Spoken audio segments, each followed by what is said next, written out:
Hey guys, so today we're going to talk about the surface area and volume of sphere. So something like a soccer ball or a basketball or a volleyball. I have wool dryer balls in my dryer, so any sort of spherical shape that wouldn't count a football or a rugby ball. Even though those are similarly rounded in shape, it's not a perfect sphere. We're looking for something that has a radius. And so our two formulas that we're looking at today both only require knowing the radius. Our surface area here is 4 pi r squared, and our volume is 4/3 pi r cubed. So one way to help remember this is that surface area is in square units. So we're squaring r, and our volume is in cube units, so we're cubing r. So how do we find this radius? Well, inside every single sphere, if we cut it right in half, then we are going to get a circle. So here I have a line. This is my closest object to being a sphere that I can actually cut in half. So if I open up my line, you can see we have circles, right? So this circle I can measure right across, get my diameter, and then cut that diameter in half, and I have a radius. So anytime I want to find the surface area or volume, again, cut my sphere in half, find my diameter, and then find my radius. Well, not every single sphere can be cut in half. For example, the soccer ball here, I can't cut this soccer ball in half. If I cut it in half, it's going to go flat. It's not going to be a sphere anymore. So how do I actually find that radius? Well, inside of every sphere is a circle, and if we have a circle, then we have a circumference. And if we have a circumference, we have a diameter and a radius. So I can find the circumference of any sphere just by measuring around the sphere. And then I use the fact that the circumference formula is 2 pi r, and then I have my radius. Okay, so let's do that with this actual soccer ball. Let's measure the circumference, then figure out what the radius is using that 2 pi r. So I'm going to take my tape measure here, and I'm going to measure around it. So I measured it once. We should measure twice just to make sure that we get actually through the middle. Because if we go too high or too low, we won't have an exact circumference.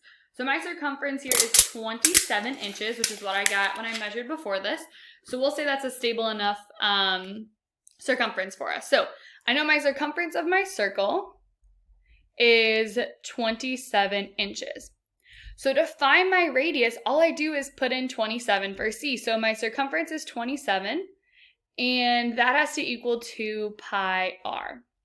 So now all I need to do is get r by itself. So I divide both sides by 2, and then both sides by r here. So if I divide both sides by 2 pi, I'm going to get r by itself. So r equals 27 divided by 2 pi. That would be the exact answer. So when it asks you for an exact, it wants it in terms of pi. 27 divided by 2 pi is the most precise answer.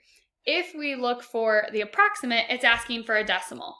The one thing, if you do it 2 times in a row, you have to be really careful the way you put this into your calculator. If I do 27 divided by 2 pi, it's going to give me 42.4 inches. Does that make sense for my radius to be that large if my circumference is 27? No, I have to make sure I do 27 divided by 2 pi in parentheses. Because what's happening here is this is saying I'm dividing 27 by 2 and then multiplying it by pi. We want to divide 27 by 2 pi.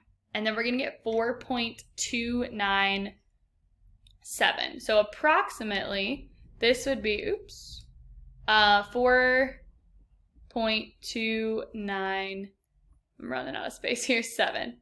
So the other thing we could do is just do 27 divided by 2 and then divide that number by pi, and we will still get 4.297. So there's my radius. So now that I have my radius, I'm done. I don't need anything else in order to find the surface area and volume here. So let's start with the surface area.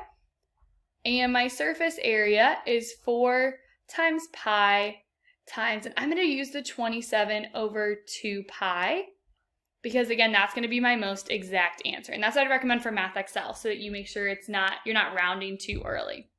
So now I just go ahead and I put all of that into my calculator, 4 pi, and then again, I got to be careful that the 2 pi is in parentheses. and divided by 2 pi, and then I'm going to square that. And I get that the surface area is 232.05 inches squared. Okay, and that's a reasonable answer there. So that is going to be my surface area of my soccer ball. So now let's find the volume. And my volume is going to be 4/3 times pi times 27 over 2 pi cubed.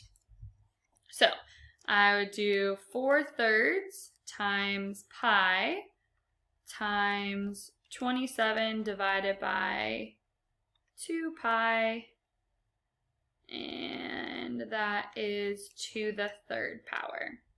And I get that my volume is 332.38 inches cubed because I'm working with volume. So this would be the approximate answer, right? Because I didn't leave it in terms of pi, but I could have left it in terms of pi there if that was what I needed. So that is how we go from taking a sphere, finding the circumference, finding the radius, and plugging it into our surface area and volume. The last thing we're going to look at is what happens if you're given the surface area. What if I told you that I have an exercise ball, and I told you that the exercise ball, it has a surface area of 144 pi. So let's say, I have an exercise ball and the surface area is 144 pi. And I said, okay, find the volume. What is the volume of this exercise ball? And so what we would need to do is we need to figure out what is the radius of this exercise ball and then convert that into our volume formula. So here's what I mean. I know my surface area is 144 pi. And that's equal to 4 pi r squared, right? Because I know what the surface area is, so I set that equal to the surface area formula. So all I need to do here is solve for r. So how do I get r by itself? I'll divide both sides by 4 pi. And when I do 144 divided by 4 pi, we'll think, I know the pi's are going to cancel, right? Pi divided by pi is 1. And then 144 divided by 4 gives me 36 equals r squared. So I take the square root of both sides, and my radius equals 6. I don't want the -6 because I only want the positive value. I'm not going to have a negative radius. So now I have my radius, which is 6. So now to find my volume, all I need to do is plug it into my volume formula. 4/3 pi times 6 cubed. And that's how I convert from surface area to volume. And we could do the same thing. If I told you the volume of the exercise ball was 144 pi, you would say 144 pi equals 4/3 pi times the radius cubed and solve for the radius. Okay? So you're going to work on Math Excel, and later this week you're going to do another example where you're going to find a sphere in your house and you're going to figure out what that surface area and volume is using that circumference.